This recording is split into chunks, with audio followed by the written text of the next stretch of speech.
My op-ed today over at HartmannReport.com is titled, "The Real Reason the Freedom Caucus Hates Kevin McCarthy is Larger Than You Think." And I think actually the best summary of that real reason is summarized in an open letter that Ginny Thomas and a whole bunch of conservative, these are the right-wing crackpots of the Republican Party. I mean, the far right, the hard right, the crazy right.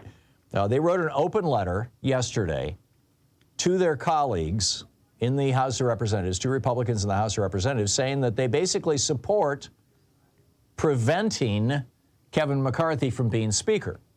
In other words, they're with the 20 insurrectionists in the House, most of whom, by the way, voted against democracy 2 years ago. In that letter, Ginny Thomas and friends write, "He has failed to answer for or commit to halting his coordinated efforts in the 2022 elections to promote moderate Republican candidates over conservatives." Now, what does this mean and why does this matter?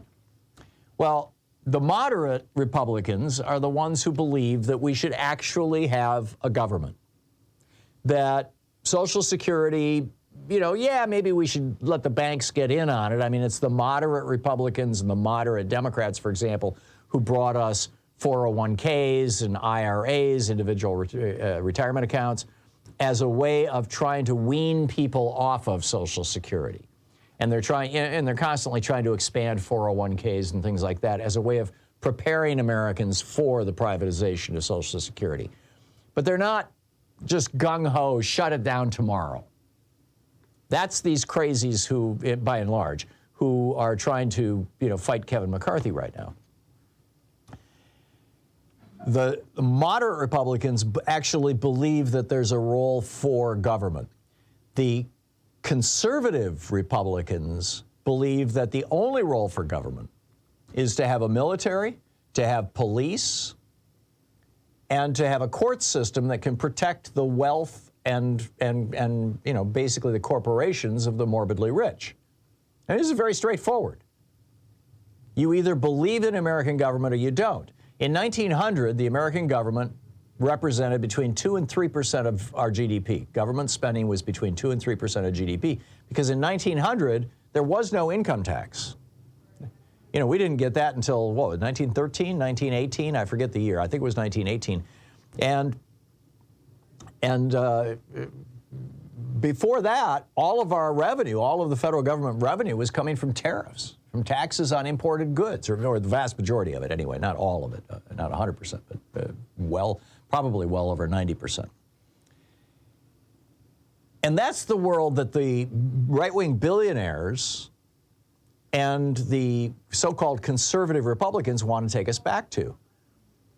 I mean, literally, they want to do it. They want to undo big government. FDR, when we had the Republican Great Depression in the 1930s, FDR came into power, and with the New Deal, he introduced to Americans this new concept that was, a thing in Europe and had been for, since the 1890s in Germany when they got their first single-payer healthcare system and nationwide education system, including free college in Germany. That was the Kaiser. He wasn't even, it wasn't even a democracy at that point in the 1890s.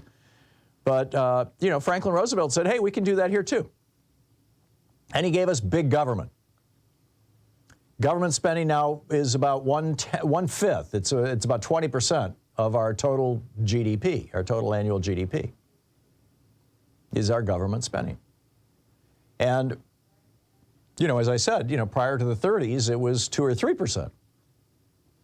So the billionaires are coming along saying, and by the way, because of that, we didn't have a middle class. There was no middle class in America until the 1940s. Well, there was. It was doctors, lawyers. It was the professional class. And it was very, very small. It was a tiny slice of the American population. It's probably well under 10%. And so, and there's a reason for that. There was no minimum wage. Unions were not legal. There was no social safety net programs. There was no unemployment insurance. There was no Social Security. There were no public schools. Well, there were a few public schools, but they tended to be in very wealthy neighborhoods. There was Medicare. There was no Medicare. There were no food and housing supports. Medicaid didn't exist. All this kind of stuff. You know, I mean, this is all the stuff that the New Deal and those policies that followed on it, that were continued by Eisenhower and Nixon and Lyndon Johnson and Jack Kennedy, added to America.